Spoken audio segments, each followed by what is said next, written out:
Univotech BST23, AppleNet Engineering Tutorials.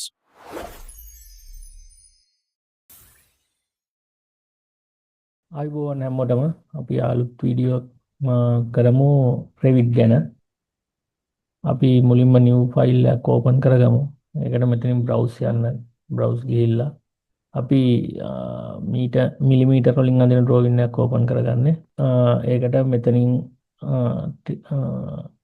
Revit 2024 template කියන තැනට ගිහිල්ලා English කියන එක ඇතුලේ තියෙන default metric.rte කියන එක තමයි ඕපන් කරගන්න ඕනේ. ඒ ටෙම්ප්ලේට් එකෙන් තමයි අපිට මිලිමීටර වලින් drawing එක අඳින්න පුළුවන් වෙන්නේ. මම කලිනුත් කියලා දීලා ඇති.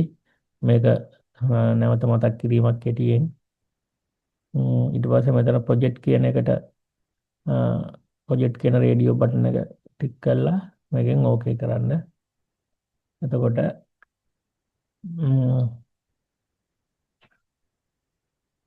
මේ විදිහට එනවා.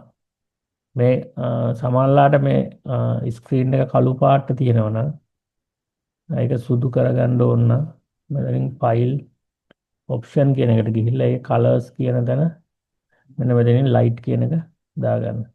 dark කියන එක තිබුණොත් තමයි කළු පාට පෙන්වන්නේ. දාලා මෙතනින් ඕකේ කරා නම් හරි.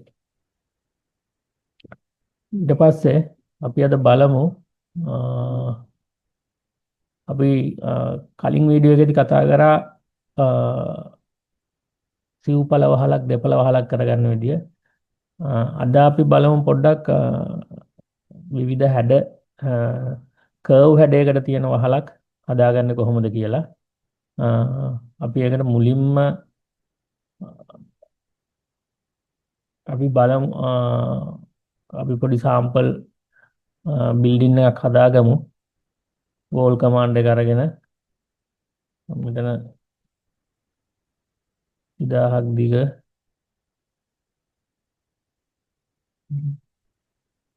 හයි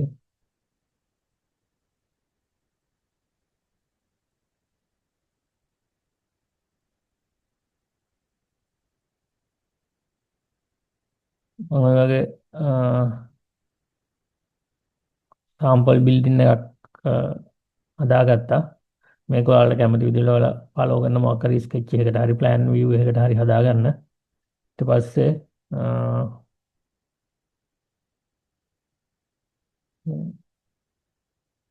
මේකේ උස 8000ක් තියෙනවා. මම මේ සම්පූර්ණ බිත් ටිකම කනෙක්ට් කරලා ඉවරලා මම ඒක level 2 එකට කනෙක්ට් කරන්න. ඒක පහසුයි එතකොට. මට ඒක මුලදිම කරන්න අමතක වුණා. මේ wall command එක ගත්ත ගමන් අපිට මෙතනින් level 2 කියන එක දුන්නා නම් හරි. නැත්නම් මේ 8000 තමයි default තියෙන්නේ. 8000ක් උසට බිත්තිය ඇඳෙනවා. අපි level 2 කියන එක කනෙක්ට් කරලා පස්සේ level 2 දක්වා විතරයි වැටෙන්නේ. අපි level 2 වල gap එක අපිට බලා ගන්න පුළුවන්. 4000ක් උඩින් තමයි තියෙන්නේ. ඊට පස්සේ අපි මේක 3D view එකට ගියොත් මෙන්න මේ වගේ තමයි පේන්නේ. අපි plan view එකට යන් අපි මේකට flow එකකුත් දාගමු. flow එක අපි 150 දාගමුකෝ. දාගෙන ඉවරලා අපිට මෙහෙම මෙතනින් boundary line එක තමයි create කරන්න ඕනේ. එතකොට මෙතනින් විදි කීපයකට පුළුවන් මෙතන තියෙන tools use කරලා පුළුවන් කරන්න. අපි පහසුවට මේ විදිහට කරමු. මුලින්ම rectangle එකක් ඇඳලා ඊට පස්සේ මෙන්න මේ බිත්තිය ඉඳන් එළියට තියෙන දිග 1200ක් දෙන්න. මේ බිත්තිය ඉඳන් එළියට තියෙන දිග 1200ක් දෙන්න. මෙතෙන්ටත් අපි 1200ක් දෙන්න. මේකටත් 1200ක් දෙන්න. හරි. ඊට පස්සේ අපිට මේ කොටස ඕනනම් කපලා අයින් කරන්න පුළුවන්. ඒකට අපිට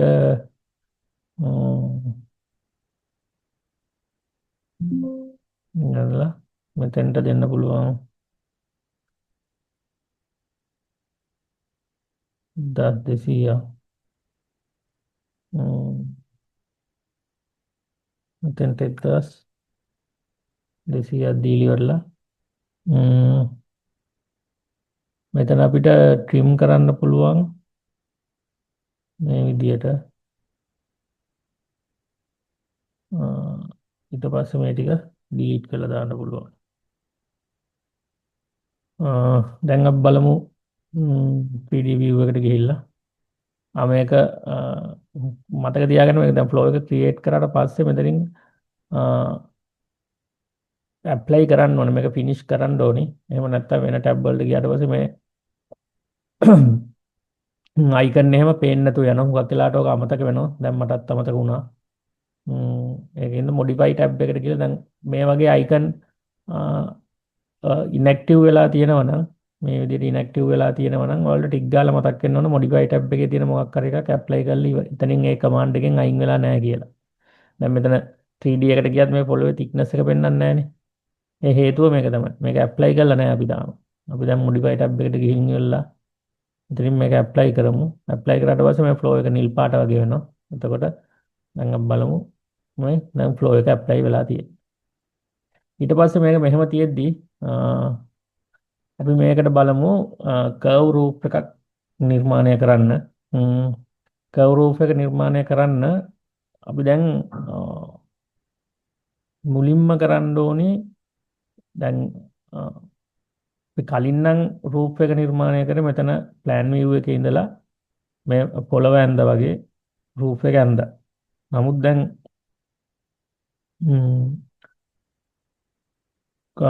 කර්ව් රූප් එකක් වගේ එහෙම නැත්නම් අප ඔයාලට මතකද එක්ස්ට්‍රූඩ් කියලා කමාන්ඩ් එකක් කර AutoCAD 3D වලදී. අන්න ඒ වගේ මේ එක්ස්ට්‍රූෂන් රූප් එකක් තමයි අපි නිර්මාණය කරන්නේ. ඒ කියන්නේ අපි මේ වගේ මේ ඔයාලට මෙන්න මේ පොඩි වීඩියෝ එක බලන්න. මෙන්න මේ වගේ සයිඩ් එකෙන් අපි සෙක්ෂන් එක ඇඳලා ඉවරලා ඒක තමයි අපි දික් කරන්නේ. එතකොට අපි බලමු ඒක කරන්න කොහොමද කියලා. ඒක කරන්න අපි 3D එකට ගිහින් ඉවරලා අපි සිලෙක්ට් කරගන්න ඕන අපි ක්‍රොස් සෙක්ෂන් එක අඳින ෆේස් එක. මෙතෙන්දි දැක්ක මේකේ පෙන්නන විදියට අපි ක්‍රොස් සෙක්ෂන් එක අඳින ෆේස් එක සිලෙක්ට් කරගන්න ඕනේ. එතකොට අපි මේකේ මේ දිග පැත්තට අඳිමු. ඒකට අපි කරන්න වෙන්නේ මෙතනින් සෙට් කියන එක ක්ලික් කරලා මෙතන තියෙන සෙට් කියන එක ක්ලික් කරලා ඒකේ පික් අ ප්ලේන් කියන එක ක්ලික් කරලා අපි මේ ෆේස් එක දෙනවා. හරිද? ඒ ෆේස් එක දීලි ඉවරලා ඒක ෆ්‍රන්ට් එක විදියට කරව ගන්නවා. ඊට පස්සේ දැන් අපිට තියෙන්නේ මේ පැත්තෙන් බැලුවම මේ බිල්ඩින් එක පේන විදිය. එතකොට මේ පැත්තෙන් බැලුවම බිල්ඩින් එක පේන විදිහේ අපි මුලින්ම මෙතන මේ රූෆ් එකේ බලන්න රූෆ් බයි එක්ස්ට්‍රූෂන් කියන එකේදී අපි මුලින්ම සෙක්ෂන් රූෆ් එකේ සෙක්ෂන් එක අඳින්න ඕනේ. අපි දැන් ඒකට අපි ඒක තෝරගමු දැන් රූෆ් එකේ රූෆ් බයි එක්ස්ට්‍රූෂන් කියන එක. එතකොට මෙයා අහනවා රූෆ් එක ඇඳෙන්න ඕන ලෙවල් 2 එකේද කියලා. ඒකට ඔව් කියලා දෙනවා. ඊට පස්සේ අපිට මෙන්න මේ draw tool ටික තියෙනවා. මේකෙන් අපිට කැමති විදිහකට අඳින්න පුළුවන්. අපි මුලින්ම මෙන්න මේ SP line එක පාවිච්චි කරලා SP line එකෙන් අපි මෙන්න මේ වගේ රූප එක cross section එක ඇඳගමු. මේක ක්ලික් කරලා අපි මෙතන ඉඳලා එළියට 1500ක් වගේ ක්ලික් කරලා පටන් ගමු. එහෙනම් පටන්ගෙන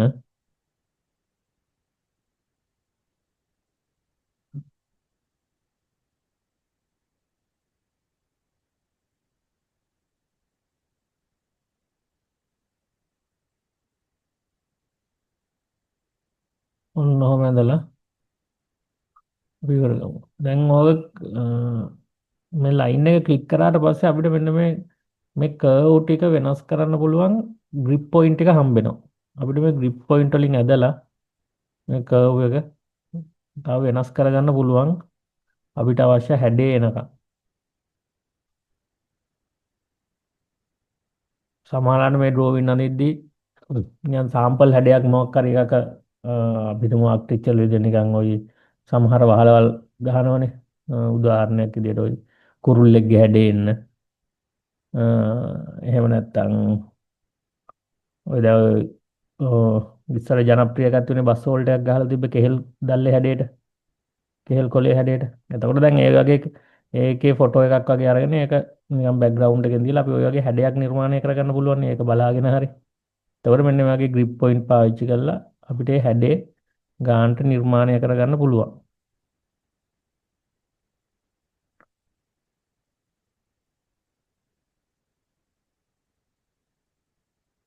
මෙන්න මේ විදිහට අවශ්‍ය පරිදි අපිට හැඩේ නිර්මාණය කරගත්තා. අ, ඊට පස්සේ අපි මේකේ thickness එක වෙනස් කරගමු 125ට වගේ. ඊට පස්සේ මෙතනින් ආපහු ඇප්ලයි කරන්න ඕනි. ඉතින් ඇප්ලයි කරලා ඉවරලා අපි බලමු 3D එකේ දැන් home view එකට ගිහිල්ලා මෙන්න මේ විදිහට වහල නිර්මාණය වෙලා තියෙනවා. නමුත් මේ වහල දැන් plan මේ තියෙන්නේ වහල සයිට් කියන එකට ගියාට පස්සේ වෙන්න වහල. එතකොට මේ වහලේ මේ බිත්ති දෙකෙන් එළියට ගිහින් නැහැ. ඒක අපිට මැනුවල් හදා ගන්න වෙනවා. අපිට මෙතෙන්ට ඕනනම් 1500ක් දෙන්න පුළුවන්. අපි මැනුවල් හදමු මේ විදිහට ඩිමෙන්ෂන් එක. මෙතන මේ සුදු පාටට පේන්නේ මේක මට පේන්නේ වහලට වඩා බිත්තිය උඩට ඇවිත් තියෙනවා. අපි 3D එලිවේෂන් එකේදී බලමු. මේ වහලට වඩා බිත්තිය එළියට ඇවිල්ලා අපිට පුළුවන් මේක මෙන්න මෙතනින් පොඩ්ඩක් උස්සලා මේක zoom කරාම පේනවා ඇති මේ බිත්තිය උඩට ඇවිත් තියෙන්නේ. අපි ඒක එහෙම නැති විදියට පොඩි ප්‍රමාණයක් වෙනස් කරගමු. අර ඇප්ලයි කරාම හරි. ඊට පස්සේ 3D view එකට ගිහින් බලමු. ওই විදියට පේනවා. ඊට පස්සේ අපිට මේ බිත්තිය උස්සන්න පුළුවන් වහලේ ගන්නට.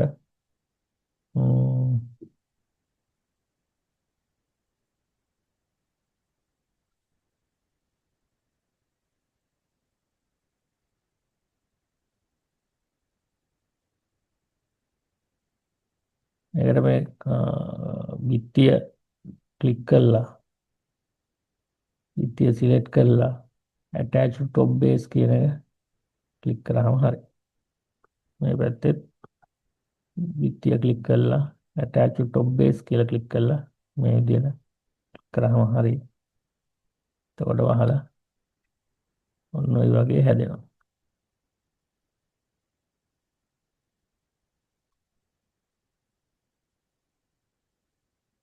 නොහොම තමයි වහලා තියෙන්නේ. අපිට දැන් පුළුවන් මේ වහලේ දැන් මෙන්න මේ කොටස වැඩි අපිට මේ කොටස කපල ඉවත් කරන්න පුළුවන්. ඒ කොටස කපල ඉවත් කරගන්න අපිට විදි දෙකක් තියෙනවා. මම දෙවිදියම කියලා දෙන්නම්. එකක් තමයි මෙන්න මේ vertical කියන එකට ගිහිල්ලා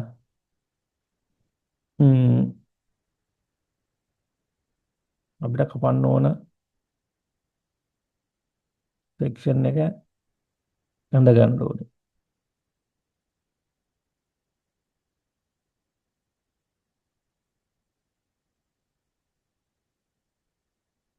මේ විදිහට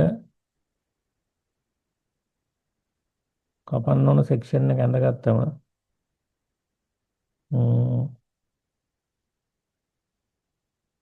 ඊට පස්සේ මෙන්න මේ විදිහට කට් වෙලා යනවා. ඒක 3D view එකේදී බැලුවම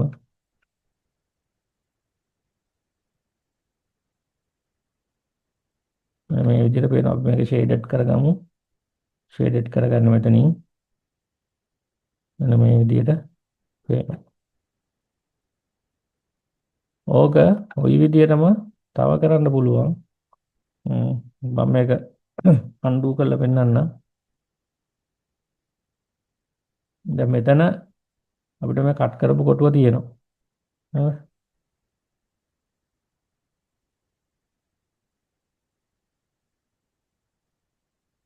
හරි. කොහොම තියෙනවනේ.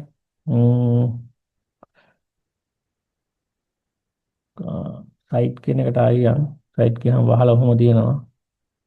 අපිට පුළුවන් මේ ආකිටෙක්චර් ටැබ් එකේ තියෙනවා ෂාෆ්ට් කියලා එකක්. මේ ෂාෆ්ට් කියන එකනොත්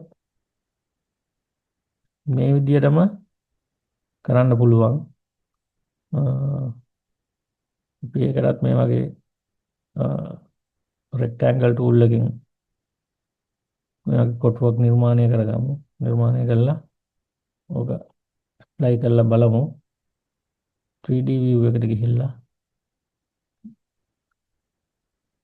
අපේ වහලේ මේ විදිහට ඉවත් වෙනවා. මේකේ තියෙන විශේෂත්වය තමයි දැන් අපි කලින් පාවිච්චි කරපු ඕපන් ටූල් එකෙන් පාවිච්චි වෙන්නේ අපි පෙන්නන එක කොටසක විතරයි. මේකෙදි එහෙම නැහැ. මේක දැන් අපි හිතමු ස්ලැබ් එකත් එක්ක තට්ටු කීපයක් තිබ්බ කියලා. මේක එහෙම වුණොත් අපි බලමු මේක දික් කරගන්න level 1 වලට ගිහිල්ලා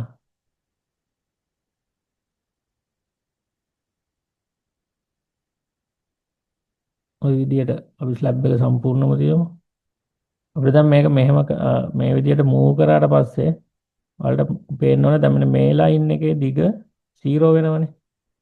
මෙන්න මේ විදිහට මූව් කරාම මේ ලයින් එකේ දිග 0 වෙනවා. හරිද? එතකොට මේ ලයින් එක මොකක්ද කියලා මෙතනින් බලා ගන්න පුළුවන්. එරර් එකක් එනවා. මෙතනින් අපිට ඒක ඩිලීට් කරන්න පුළුවන්. එතකොට මේ විදිහට තනි ලයින් එකකට හැදෙනවා. හරිද? දාලා අපි දැන් මේක ඇප්ලයි කරාම 3D එකට ගියහම මෙහෙම පෙන්වන්නේ. හේතුව තමයි මෙන්න මේ කට් කරන එකෙන් මේක කට් වෙලා තියෙන්නේ. මෙන්න මේ විදිහට අඩු අයින් කරාම මේ අපේ ෆ්ලෝ එක තිබ්බ විදිහට තියෙනවා. අපි දැන් මේකෙන් ඕන උනේ අපිට වහල අවශ්‍ය කොටස ඉවත් කරගන්න. ඒ වගේම වහලේ හැඩයටම අපිට මේ පොළොව අයින් කරගන්න පුළුවන් මේකේ. නමුත් අපි අර කලින් කරපු මෙන්න මේ vertical opening කියන එකේදී අපිට මේ වැඩේ කරන්න බෑ. මෙතන මේ shaft කියන එකෙන් තමයි මෙන්න මේ විදිහට හදාගන්න පුළුවන්. එතකොට අපිට මෙතන පොළොව කපලා අයින් කරන්න ඕනේ නැත්නම් මේ cube එකේ උස වෙනස් කරලා අපිට ඕන ගන්නට තියාගන්න පුළුවන්. මේ විදිහට මේකේ දැන් උදාහරණයක් විදිහට තට්ටු 10ක විතර බිල්ඩින් එකක අපි මේ ෆ්ලෝ ටික දාගෙන ගිහින් ඉවරලා අන්තිමට අපිට අපි හිතමු අපි අන්තිමටම තමයි පඩි පෙළ දාන්නේ. පඩි පෙළ දාන්න අවශ්‍ය කොටුව කපලා අයින් කරගන්න. මෙන්න මේ වගේ එකක මේ වගේ අයින් කළා තට්ටු 10 උසටම මේ වගේ අදගෙන ගියාම මේ සියල්ලම කැපිලා අයින් වෙනවා. එහෙම නැත්නම් අපි අන්තිමට කියනවා ලිෆ්ට් එක දාන්න ඕන කියලා. එහෙනම් ලිෆ්ට් එකට අදාළ කොටුව මේ වගේ කපලා අයින් කරන්න පුළුවන් පහසුවෙන්ම. ඒක අපිට මොඩල් එකේදී පේන්නේ නැහැ. මේ විදිහට තමයි තියෙන්නේ. මේ මවුස් එක ලං කරගෙන එනකොට අපිට ඒ කියුබ් එක පෙන්වනවා. දැන් සමහරලාට මේ කියුබ් එක හරිම විදිහට ඇඳ ගන්න නැත්නම් වෙන ඔබ්ජෙක්ට් උත් කැපිලා පේන්නේ නැතුව යනවා. තනි කොටසක වගේ නම් මේ ඕපනින් එක හදා ගන්න තියෙන්නේ. එහෙනම් මෙන්න මේ vertical කියන එක පාවිච්චි කරන්න. එහෙනම් අදට වීඩියෝ එක නවත්තන්නම්. තවත් අලුත් කොටසකින් හමු වෙමු. තවත් අලුත් දෙයක් ඉගෙන ගන්න Revit වල දිග වීඩියෝ කරාම පොඩ්ඩක් බලන්න කම්මැලිනේ. ඒකින්ද අපි මේකේ තවත් අලුත් දේවල් ටිකුත් එක්ක